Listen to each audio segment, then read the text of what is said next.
Bueno, continuamos, hermanos. Buenas tardes con nuestra declaración de fe. Estamos en el punto 9, que es creemos en el hombre, su caída y su redención. Nos quedamos en el segundo subpunto de este tema, que es creemos en la caída, que el hombre pecó voluntariamente y por ella cayó de su estado original, y por su pecado el hombre queda separado de Dios.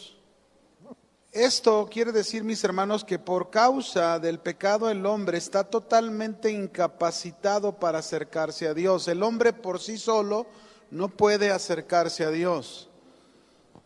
Así es como en este punto, con su caída, lo entendemos. Dice Romanos 3:23, por cuanto todos pecaron, están destituidos, separados, alejados de la gloria de Dios. De acuerdo al punto de vista bíblico, fíjense bien, de acuerdo al punto de vista bíblico, el hombre en este mundo es una criatura caída desde Adán. El hombre es una criatura caída desde Adán y no es lo que Dios quería que fuese, tampoco es lo que debería de ser. La imagen de Dios en el hombre está desfigurada. La imagen de Dios en el hombre está desfigurada, pero no está completamente borrada. Por ejemplo, hay un texto en el Salmo 82, versos 6 y 7. Salmo 82, versículos 6 y 7. Vamos a leerlo. Dice ahí: yo dije, vosotros sois dioses, y todos vosotros hijos del Altísimo, pero como hombres moriréis, y como cualquiera de los príncipes caeréis. Fíjense bien este versículo, lo que está diciendo. Este pasaje se está refiriendo a los líderes y jueces de Israel. Se está refiriendo este pasaje a los líderes y jueces de Israel que se encuentran en corrupción como autoridades religiosas. Se encuentran en corrupción como autoridades religiosas. Y el uso de las palabras dioses o hijos del Altísimo nos hace pensar que a pesar de la corrupción de estos hombres, todavía se menciona que mantienen esa imagen de Dios, aunque defectuosa. El hecho de que se mencione eso es lo que nos está mostrando, ¿verdad? Cuando se les dice dioses, hijos del Altísimo, son expresiones que tienden más bien a mostrar la imagen que todavía está en ellos. Por eso dijimos hace un momento que la imagen de Dios en el hombre está desfigurada, pero no está completamente, ¿qué? Borrada. Yo no sé cuántos de ustedes, este sería otro ejemplo, pero yo no sé cuántos de ustedes han visto la película de La Lista de Schindler. ¿Alguien ha visto esta película, La Lista de Schindler? Esta es una película que se sacó de un hecho verídico de un hombre alemán que de corazón ayudó a los judíos, a un buen número de judíos. No estoy seguro si 1500 o 1600 judíos fueron los que él salvó para que no los matara Hitler, ¿verdad? Como los estaban matando. Pero la pregunta es, este hombre alemán, ¿de dónde sacó ese corazón para ayudarlos? ¿De dónde salió esa bondad, misericordia, benevolencia hacia los judíos? ¿De dónde creen que salió? Bueno, la imagen de Dios en el hombre está desfigurada, pero no está completamente borrada. Así encontramos, podríamos hablar de miles de casos, ¿verdad? Miles de asuntos. Así es como lo presenta este texto. El mismo Jesús incluso citó este texto en Juan 10:34, el que leímos del Salmo 82. Jesús lo citó cuando lo juzgaban a él, lo criticaban, ¿verdad? Que él se decía hijo del Dios Altísimo, y miren lo que Jesús les dijo a quienes lo juzgaban, lo criticaban. Dice, si Dios llamó a hombres comunes dioses, ¿cómo les llamó hombres comunes? dioses, refiriéndose a esa imagen que Dios puso en ellos, no porque fueran dioses como Dios, no. Porque dice, ¿por qué era una blasfemia que el verdadero Hijo de Dios se declarara igual a Dios? Y Él les estaba diciendo, si a esos hombres comunes les dijeron dioses, imagínense el decirme Hijo de Dios, ¿por qué se sienten como ofendidos, no? Ahora, ciertamente la imagen de Dios no ha sido borrada completamente en el hombre, pero el hombre está corrompido. El hombre no puede presentar un reflejo claro de la imagen de Dios en él. Esta es la caída, esta es la causa de la caída del hombre en el pecado. El hombre, mis hermanos, en un inicio fue hecho para tener dominio sobre las obras de Dios, sobre su creación. Y vemos que el hombre sigue tratando de dominar la creación, pero en una manera totalmente corrompida, que ha destruido la tierra, ha destruido la creación que Dios ha puesto en sus manos. Es una tragedia, mis hermanos, porque el pecado ha hecho que el hombre no sirva al propósito del corazón de Dios, más bien sirve el hombre a su propio corazón perturbado y corrompido. Y así trata de dominar la naturaleza, ¿verdad?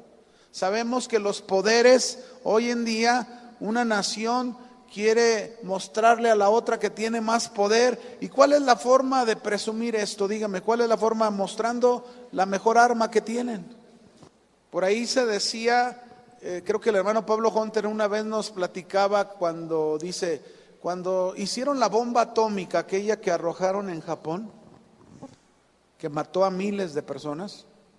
Dice, cuando hicieron esta bomba se necesitaron más de 1,000 personas para construirla. Dice, y fue una inversión pero exuberante de millones de dólares. Dice, con ese dinero se podría haber atendido una gran parte de necesitados en los Estados Unidos o en el mundo. Entonces puede ver usted el corazón corrompido del hombre, que al hombre no le importa que la gente se muera de hambre. Al hombre no le importa que los jóvenes terminen sus carreras de tantos años y se queden sin poder trabajar. Frustrados, ¿verdad? De decir, híjole, tantos años estudiando para no encontrar un ejercicio de la carrera. Todo eso, ese es el corazón corrupto del hombre, que domina la creación, pero en una manera incorrecta. Vamos a ver los cambios que trajo la caída del hombre por su pecado. Hay 3 características principales. En esto creemos, hermano, esto es nuestra declaración de fe. Número 1, el primer cambio por su pecado, el hombre cayó bajo el dominio de la muerte espiritual y física. El hombre cayó bajo el dominio de la muerte espiritual y física. Voy a leer un texto, Génesis 2:17. Dios se lo advirtió claramente a Adán y le dijo, ¿lo tienen? Génesis 2:17. Mas del árbol de la ciencia del bien y del mal no comerás, porque el día que de él comieres ciertamente, ¿qué iba a pasar? Morirás. Cuando Adán y Eva, mis hermanos, desobedecieron, desde ese momento toda la humanidad, todo ser viviente que viniese a este mundo, traería esta consecuencia de estar bajo el dominio de la muerte espiritual y la muerte física. Ahora, entre la muerte espiritual y la muerte física, yo encuentro la gracia y la misericordia de Dios. ¿Qué fue lo primero que experimentaron Adán y Eva cuando pecaron? ¿Qué fue lo primero? ¿La muerte física o la muerte espiritual? La muerte espiritual. Ahora, piense usted, Adán vivió hasta 900 y tantos años, ¿no? Entonces piense usted, entre su muerte espiritual y su muerte física hay un lapso de tiempo. Este es el lapso de tiempo que Dios le da la oportunidad a los hombres para que se arrepientan, para que se conviertan y se vuelvan a Dios. Antes de llegar a la muerte física, para que tengan la esperanza de que puedan ser resucitados y levantados de los muertos. ¿Cuánto le dan gracias a Dios por eso? Nosotros tenemos esa esperanza, ¿sabían? Vamos a morir, que este cuerpo corrupto va a ir a la tumba, los gusanos se lo van a comer o te van a meter al calentón y en un ratito vas a hacer cenizas, ¿verdad? Ahí en donde te van a cremar, si eso es lo que tú quieres, ¿verdad? Pero la verdad es que, mis hermanos, este cuerpo tiene que partir para que nos den otro mejor, que nunca más va a volver a morir, que sea inmortal. Amén. Esa es la promesa de Dios y yo la creo, yo no sé tú. Segunda cosa, segundo cambio. El hombre, por causa de su pecado, perdió su relación con Dios.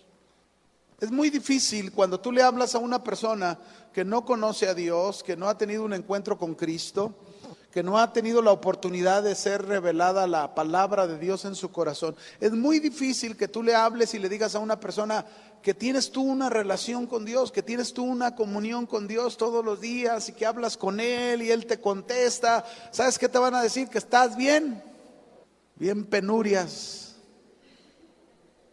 Bueno, así te van a decir, pero la verdad es que tú sabes que no estás loco por Cristo, ¿verdad que sí, hermano? Eso es lo que sí es verdad. Pero no lo entienden, no lo comprenden. ¿Por qué? Porque ese es el estado del pecado, precisamente. Se pierde toda relación con Dios. No se puede tener una relación con Dios, el pecado te lo impide.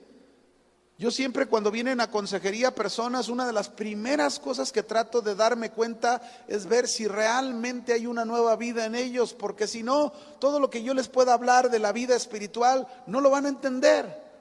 Y siempre les pongo, por ejemplo, tengo unas bocinas ahí en mi escritorio, una de un lado y otra de otro, y les digo, miren, cuando uno está en pecado, tú estás en este extremo y acá está Dios, y aquí hay un abismo. Este abismo es el pecado que te separa de Dios. Tú no puedes conocer a Dios, tú no puedes tener relación con Dios hasta que no te arrepientas y entregues tu vida al Señor Jesucristo.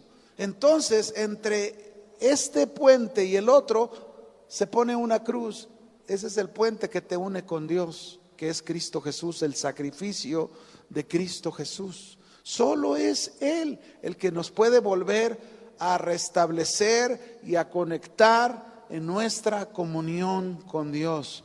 Pero la Biblia dice, Romanos 3:23, ya lo leímos, por cuanto todos pecaron. ¿Cuántos pecaron? Están destituidos de la gloria de Dios. ¿Cuántos están destituidos de la gloria de Dios? Diga, todos. Claro, ahora usted y yo estamos en Cristo. Y ahí está el puente que nos vuelve a unir con Dios, ¿verdad? Pero estamos hablando de la caída del hombre. 3, otro cambio. Otro cambio que el hombre experimentó. El hombre por sí mismo es imposible acercarse a Dios. No puede. A lo mejor alguien te vas a encontrar por ahí que te diga, no, yo tengo una relación con Dios, a mi manera, ¿verdad? No necesito ir a una iglesia, no, yo tengo mi relación con Dios. Llevan una vida pésima, ¿verdad? Pero eso sí, tienen su relación con Dios. No sabemos con qué clase de Dios, porque el Dios que conocemos de la Biblia no puede tener relación con un pecador. Es imposible. La única manera de poder tener relación con un pecador es un pecador que ha sido perdonado de sus pecados por la sangre de Cristo. Esa es la única manera, no hay otra. Así que, mis hermanos, vamos a ver la gravedad del pecado, porque es importante entender esta gravedad del pecado para comprender el gran remedio que Dios nos da por él, ¿no? Si entendemos la gravedad del pecado, entonces entenderemos el gran remedio que Dios nos da hacia él. Es tan grave el pecado que, en primer lugar, dijimos, nos aleja de Dios. No importa qué clase de religiosos seamos, somos pecadores. Y mientras no seamos libres del pecado, seguiremos atados a él. Serás un religioso pecador. Yo por ahí, no sé si ya una vez se los comenté, ¿verdad? Yo me consideraba un religioso pecador, un exporrista mariano. Sí, yo me jactaba de serlo. Tocaba en los coros del templo, sobre todo el templo ahí donde yo vivía, aquí en la colonia del Fresno, en el templo de Lourdes. Y ahí estaba. Pero sin embargo era un pecador tremendo. A eso sí iba y me daba mis buenos golpes de pecho, ¿verdad? Y me metía a la hostia de la Eucaristía. Pero sin embargo eso no me dejaba no me quitaba que yo fuera un pecador. Porque eso no nos deja, no nos quita los pecadores. Lo único que la Biblia menciona que nos puede quitar de pecadores es la obra de Cristo. Nada más. Mire, hay un texto en la Biblia, a mí me encanta la carta a los Romanos, porque Pablo en la carta a los Romanos expone el mensaje del Evangelio en una manera bien clara. Si tú quieres aprender a exponer el mensaje del Evangelio, apréndete los primeros 8 capítulos de Romanos. Esa es la mejor exposición del mensaje del Evangelio. En el primer capítulo de Romanos, Pablo se dirige a todos los hombres en común, a todos, y les dice: son pecadores. Porque habiendo conocido a Dios, no lo glorificaron como a Dios, sino que se envanecieron en sus necios razonamientos. Creyendo ser sabios, se hicieron necios. Y entonces a cada uno de los hombres les dice: ustedes son pecadores. Pero luego en el capítulo 2 de Romanos, ¿a quién cree que se dirige? A los judíos. Los religiosos que se sentían ser el pueblo de Dios, cercanos a Dios. Y Pablo les dice ahí en Romanos 2:1, fíjese: por lo cual le dice a los judíos: eres inexcusable, hombre, quien quiera que seas tú que juzgas. Porque en lo que juzgas a otro, te condenas a ti mismo, porque tú que juzgas haces lo mismo. O sea, el judío hacía lo mismo que el gentil, lo mismo. Le gritaba a su esposa, despreciaba a su esposa, robaba, transeaba, lo mismo que los gentiles, aunque se decía ser religioso. Y luego dice, verso 2, mas sabemos que el juicio de Dios contra los que practican tales cosas es según verdad. Y piensas esto, hombre, que tú que juzgas a los que tal hacen y haces lo mismo, que tú escaparás del juicio de Dios. ¿O menospreciáis las riquezas de su benignidad, paciencia, longanimidad, ignorando que su benignidad te está guiando? ¿A dónde lo estaba guiando la benignidad de Dios? Al arrepentimiento. Fíjese, esos religiosos llamado pueblo de Dios, Dios lo escogió para que vieran la benignidad de Dios y de esa manera se arrepintieran, pero no lo hacían. Por tu dureza, dice el verso 5, y por tu corazón no arrepentido, atesoras para ti mismo ira para el día de la ira y de la revelación del justo juicio de Dios, el cual pagará cada uno conforme a sus obras. Y luego en el capítulo 3 concluye entre los gentiles y los judíos. Pablo concluye de esta manera, escúchelo. ¿Qué pues? Dice Pablo, él era un judío. ¿Somos nosotros mejores que ellos, que los gentiles? En ninguna manera, pues ya hemos acusado, dice, a judíos y a gentiles que todos están bajo pecado. ¿Cuántos? Todos. Como está escrito, dice, no hay justo ni aun uno. No hay quien entienda, no hay quien busque a Dios. Todos se desviaron, a una se hicieron inútiles. No hay quien haga lo bueno, no hay ni siquiera uno. Esa es la conclusión real y genuina en el mensaje del Evangelio. Todos los hombres necesitamos del sacrificio de Cristo Jesús para perdón de nuestros pecados. Por nosotros mismos no podemos salvarnos. Esta es la gran bendición del cristianismo, mis hermanos. Un testigo de Jehová le enseñan, aparte de tener sus doctrinas tan erróneas, le enseñan que para tener salvación, no sé qué salvación se refieran, pero tú tienes que hacer cosas, tienes que pertenecer a ellos, tienes que hacer esto, tienes que hacer lo otro, no donar sangre y puras obras para salvarte. Los mormones igual. Los mormones te enseñan que para que tú puedas salvarte, tú tienes que ser parte de su iglesia, la iglesia de Jesucristo de los santos de los últimos días. Si tú no perteneces a esto, tú estás perdido.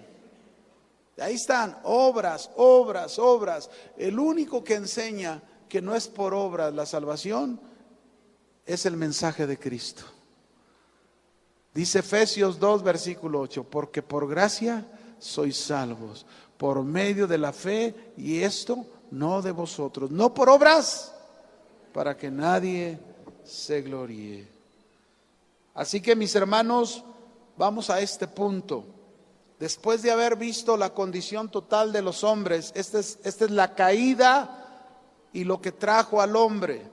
Ahora nosotros creemos en la gran necesidad que el hombre tiene de redención. Anote este punto. Creemos en la gran necesidad que el hombre tiene de ¿qué? Redención. Esto es lo que ocupa al hombre. Este es el remedio de Dios para el hombre en su condición de pecado. Si Pablo habló y dijo, bueno, esta es la condición de todos, no hay justo ni siquiera uno, no hay quien busque a Dios. Ok, Pablo, pero ¿qué hay que hacer? ¿Qué hacemos ahora? ¿Qué hacemos ahora? Y entonces Pablo aquí en este punto nos está diciendo que debemos creer en la gran necesidad que el hombre tiene de redención. Vaya conmigo, Romanos 3, 21 al 25. Ahí está el remedio para la condición del hombre pecador. Romanos 3, 21 al 25. ¿Lo tienen? Dice aquí, por su condición el hombre no tiene la capacidad para salvarse a sí mismo. Pero dice en Romanos 3:21, pero ahora, ¿qué significa ahora? ¿En qué tiempo está? Presente. ¿Cuántos de ustedes saben que el mensaje de Cristo siempre está en estado presente? Amén. Siempre. Aunque Él murió hace más de 2000 años, el mensaje de Cristo es para hoy. El mensaje de salvación es para ¿cuándo? Por eso dice, pero ahora, aparte de la ley, se ha manifestado la justicia de Dios testificada por la ley y por los profetas. ¿Cuál es esta justicia de Dios? ¿Quién es esa justicia de Dios? ¿Quién es? Jesucristo. ¿Quién es? Por eso dice, testificada por la ley y los profetas. Es decir, desde el Génesis hasta donde termina el Antiguo Testamento, la Biblia hablaba y testificaba del Redentor, el Mesías, que vendría. Cuando Adán y Eva pecaron, Dios les dio una promesa de ese Redentor y les dijo en Génesis 3:15, pondré enemistad entre tu serpiente y la mujer, entre tu descendencia y la descendencia de la mujer, porque ella, la descendencia de la mujer, te herirá en la cabeza y tú le herirás en el calcañar. Esta es una promesa de redención. Ahí está registrado Cristo, testificado Cristo, desde el inicio. Ahí está Cristo. Y luego dice, verso 22, la justicia de Dios por medio de la fe en Jesucristo. ¿Por medio de qué? Para todos los que creen en Él, porque no hay diferencia por cuanto todos pecaron y están destituidos de la gloria de Dios. Verso 24, siendo justificados, ¿cómo fuimos justificados? Gratuitamente por su gracia. Wow, ¿cuánto te costó? ¿Cuánto? Fíjese, como que repite varias veces cosas bien interesantes. Dice, siendo justificados y luego gratuitamente por su gracia. La gracia significa regalo inmerecido. 2 veces lo repite, ¿dónde estoy? A ver, siendo gratuito este regalo de la salvación. No es algo que nos costó a nosotros. A nosotros no nos costó nada. ¿Cuánto? Nada. Siendo justificados gratuitamente por su gracia mediante la redención que es en Cristo Jesús, a quien Dios puso como propiciación por medio de la fe en su sangre para manifestar su justicia a causa de haber pasado por alto en su paciencia los pecados pasados. Ahí está el remedio para el hombre pecador. Tú ya lo sabes porque tú ya has participado de esa fe puesta en tu Señor Jesucristo y has sido justificado gratuitamente. Amén. La redención, mis hermanos, es la única esperanza para la salvación. La redención es la única esperanza para la salvación y que solo se puede obtener por Jesucristo. Solo se puede obtener por Jesucristo. Ahí está. Ya hemos visto la caída del hombre, ya hemos visto que el hombre no se puede salvar por sí mismo por su pecado, pero también ya hemos visto la gran necesidad que el hombre tiene de redención, ya hemos visto cómo Dios nos proporciona el remedio para que el hombre sea sacado de ese estado de pecado y trasladado a un estado de ser justificado delante de Dios, solamente por Cristo. Ahora vamos a este punto. Creemos en el estado final. Creemos en el estado final del hombre. Estamos hablando del hombre. Sea vida eterna o condenación eterna, dependiendo de su fe o su rechazo a la oferta de gracia de Dios. Dependiendo de su fe o rechazo a la oferta de gracia de Dios. Vamos a leer dos textos. Marcos 16, 16, por favor. Marcos 16, 16. ¿Lo tienen? Dice, el que creyere y fuere bautizado será salvo, mas el que no creyere será. ¿Se fijan? Ahí están las dos posiciones. El que cree o el que rechaza la oferta de gracia de Dios. Juan 5, 28 y 29. Dice ahí, no os maravilléis de esto, porque vendrá hora cuando todos los que están en los sepulcros oirán su voz, y los que hicieron lo bueno saldrán a resurrección de vida, mas los que hicieron lo malo a resurrección de condenación. Dos posturas, no hay intermedios, no hay un lugar de purificación donde tú vas a ir al limbo o tú vas a ir ahí al purgatorio. No existe, bíblicamente no hay, solo hay dos lugares de estado final para el hombre: vida eterna o condenación eterna. Está dependiente de la fe que pongamos en Cristo o del rechazo que podamos tener hacia Él. Así que el hombre, mis hermanos, es responsable de su destino y sus decisiones. Dios ha puesto a su alcance la vida eterna o a su alcance está la condenación eterna. Amén. Bien. Vamos al punto número 10 de nuestra declaración de fe. Ya hemos visto que creemos en el hombre, su caída. Ahora vamos al 10, creemos en la naturaleza y el origen del pecado. Creemos en la naturaleza y el origen del pecado. Para conocer la gravedad del pecado, mis hermanos, debemos saber qué es el pecado, que fue la causa de la caída del hombre. ¿Qué es el pecado? Vamos a definir qué es el pecado. El pecado es hacer cualquier cosa en contra de la voluntad de Dios. Es hacer cualquier cosa en contra de la voluntad de Dios. Es no hacer lo que Dios manda. Es rebelarse contra Dios. Es simple y sencillamente desobediencia.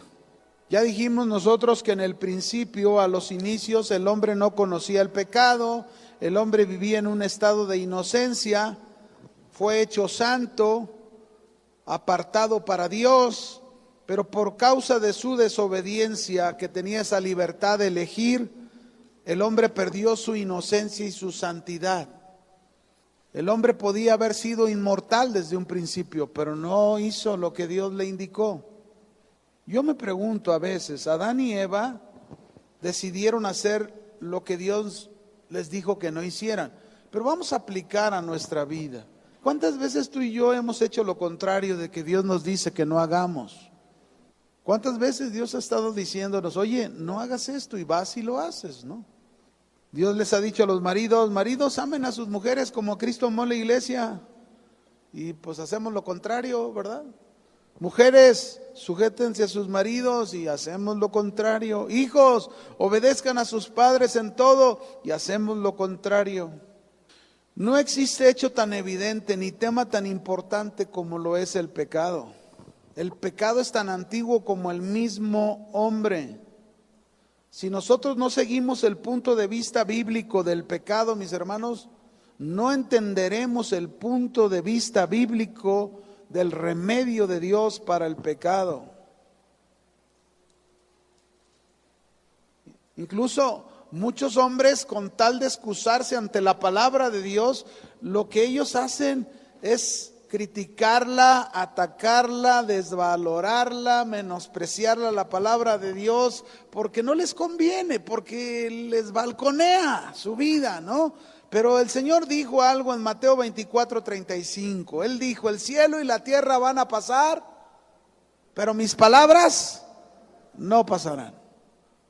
Así que la gente, por más que quiera rechazar, la palabra de Dios siempre estará presente, siempre la escucharán una y otra vez, para que no quede duda. Si así quieren hacerlo, rechazar el mensaje de Dios, llegará el momento que no habrá oportunidad alguna para estas personas, ¿verdad? Vamos a ver algunas definiciones de pecado para que lo comprendamos más. Número 1, el pecado es no dar en el blanco. Viene de una palabra griega que es amartia, no dar en el blanco. Es como cuando pensamos, por ejemplo, en un arquero que tiene allá enfrente el blanco donde debe de darle, y en lugar de darle al blanco, por allá se le va la flecha, ¿no? Ese es el sentido de enseñanza del pecado, errar, erramos, estar errados. En otras palabras, el hombre no le da al blanco en el cumplimiento de la voluntad de Dios. Cualquiera que no haga la voluntad de Dios, que mienta, que engañe, que maldiga, que robe, que chismee, que soborne, que aborrezca, que tenga amargura, no le está dando al blanco, le está yendo su flecha por allá. Eso es pecado, errar al blanco. Otra definición de pecado es, el pecado es maldad moral. Es hacer algo por malas motivaciones. El pecado es maldad moral, es hacer algo malo por malas motivaciones. Y Jesús nos enseñó que lo que contamina a un hombre no es lo que entra, porque a veces nosotros nos tratamos de excusar, no, yo estoy así porque fulano me hizo esto, yo estoy así porque sutano me hizo esto, y no es cierto. La verdad es que estás como estás porque eso proviene de tu corazón. Jesús lo dijo, Mateo 7:21, dice ahí, porque de dentro del corazón de los hombres, ¿de dónde?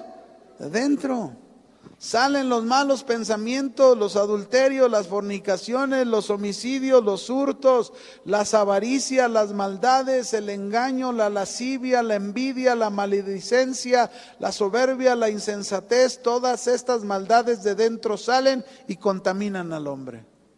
Ah, es que a mí fulano, no, ahí está bien clara la palabra de Dios.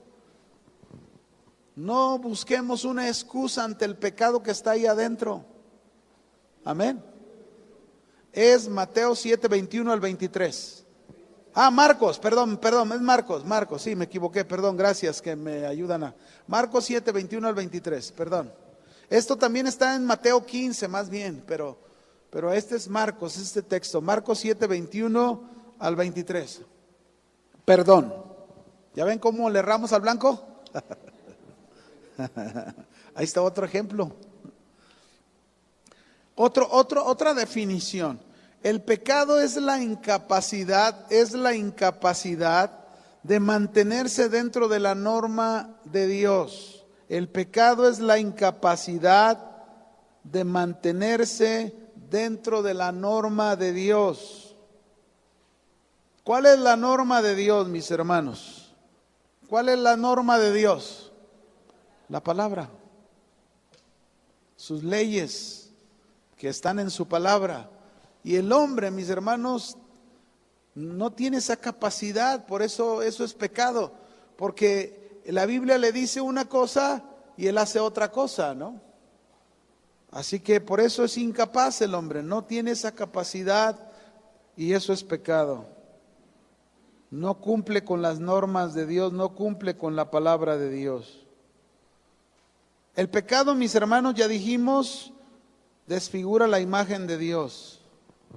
El pecado produce muerte espiritual. El pecado engendra culpabilidad. El pecado engendra más pecado. Ahora déjeme decirle algunas cosas que debe de estar muy claro en nosotros con respecto al pecado. A veces confundimos la tentación con el pecado. Otra vez, a veces confundimos la tentación con el pecado. La tentación en sí no es pecado. Pecado es ceder a la tentación. Porque imagínense, si dijéramos la tentación es pecado, entonces nuestro Señor Jesucristo en Mateo 4, cuando fue llevado por el Espíritu al desierto para ser tentado por el diablo, entonces diríamos que pecó. No, Él fue tentado, pero el no ceder a la tentación, eso no es pecado. Cuando tú cedes a la tentación, eso es pecado. A lo mejor tú estás en tu computadora, ¿verdad? Estás en la computadora, de repente, ¡pum!, te sale una muchacha ahí en su biquinillo y tú, quítalo, vámonos. Pero, ¡ay, qué chido! Ya cediste a la tentación. No, y saben de lo que estoy hablando, ni modo que me digan que no. Sí pasa, ¿cómo no? Entonces tú tienes que quitar todas las cosas. Por ejemplo, aquel que va a su trabajo y luego por ahí la compañera le está coqueteando y eso, bueno, si tú no cedes a la tentación, ahí está la tentación, pero si no cedes, eso no es pecado. Amén. El que tú no des lugar. Así que no confundamos, mis hermanos, tentación no es pecado. Pecado es ceder a la tentación. ¿Está claro? ¿Sí, hermanos? Ok. Otras veces se confunde también y la gente dice al pecado, fíjense, la gente le dice al pecado, es una enfermedad. ¿Se ha oído o no? Sí, les voy a poner un ejemplo. Por ejemplo, los alcohólicos anónimos. Ellos dicen que su beber, su tomar es una enfermedad. Y discúlpeme, pero el pecado no es una enfermedad, el pecado es pecado. ¿Cómo es? ¿Y dónde está? Ahí adentro. A lo mejor lo ayudan a dejar de beber y ahí con tantos gritos y tantas cosas, porque yo una vez me acuerdo, alguien me invitó a cómo trataban a los alcohólicos y en un salón donde no, es una cosa horrible, terrible. Y sí, los ayudan algunos a dejar de beber solo por hoy, ¿va? Le manejan. Solo por hoy, pero cómo les enseñan a fumar, a decir unas majaderías bien sabrosas y muchas cosas más. ¿Dónde queda? Pues es igual. ¿Saben por qué? Porque no se ataca la raíz. ¿La raíz dónde está? En el corazón. El pecado no es una enfermedad, como dicen. O los neuróticos anónimos también que dicen, es que la ira que tengo es una enfermedad. No, ¿qué enfermedad es? Se le llama, ¿cómo se le llama? Pecado. ¿Verdad? Así que si alguien por ahí te dice en tu casa, es una enfermedad, no, qué enfermedad, arrepiéntete, ¿verdad? Eso es pecado. ¿O no, hermanos? La Biblia dice, airaos, pero no. O sea, que sí me puedo enojar. En algún momento de una cosa injusta me puedo enojar, pero no debo permitir que el pecado me domine, que el enojo me domine, me controle, porque entonces eso se convierte en Pecado. Debo dominar mi enojo, mi ira. Así que mis hermanos, ahí está muy clara la palabra de Dios. Esta es la gravedad del pecado. El pecado es algo horrible, mis hermanos, y debemos evitarlo. Toda nuestra vida, el cristiano tiene que enfrentarse con el pecado todos los días de su vida, todos. Unos de una manera, otros de otra manera, pero todos tenemos que serle fiel al Señor hasta el último día de nuestra vida, venciendo el pecado. Y ahora tenemos la victoria. ¿Cuántos tienen la victoria? Porque la tenemos en Cristo Jesús. Ahora ya el pecado no nos gobierna. Ahora nosotros tenemos ese poder con el que podemos someter al pecado a nuestra vida. Aquí nos vamos a quedar, mis hermanos. Ante todo, acuérdese que hay la necesidad de un Salvador ante el pecado. La siguiente semana hablaremos sobre la salvación del hombre, ¿verdad? Que es muy importante en nuestra declaración de fe. Y continuando con lo que estamos aprendiendo. Dios le bendiga, cuídese, pórtese bien, que nada le cuesta.